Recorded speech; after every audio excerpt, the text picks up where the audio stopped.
It was a gray, rainy morning when Jake noticed a small bundle of fur huddled near the entrance of his repair shop. It was a tiny puppy, trembling and soaked, its big, scared eyes silently pleading for help. Jake's heart skipped a beat. The poor thing looked so lost. But with a busy day ahead, all he could do was toss the pup a few scraps of food and say, "Maybe someone will come for you, little guy." Then, reluctantly, he returned to work. That night, Jake couldn't shake the image of the puppy. He tossed and turned, haunted by those sad, lonely eyes. The pup had been shivering, its tiny frame no match for the cold. What if it was scared? What if it wandered off into the night? The questions gnawed at him until he finally gave in, throwing off his blanket with a groan. Before the first hint of dawn, Jake was already pulling on his jacket, car keys in hand.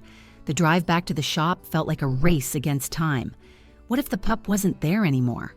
What if he was too late? His heart pounded as he turned each corner, the thought of losing it unbearable.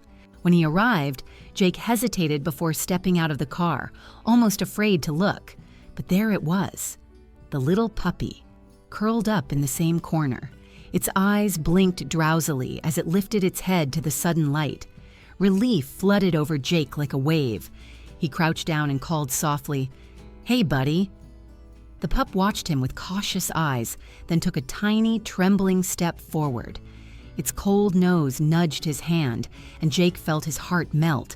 "All right, little guy," he whispered, carefully scooping it up. "You're coming home with me."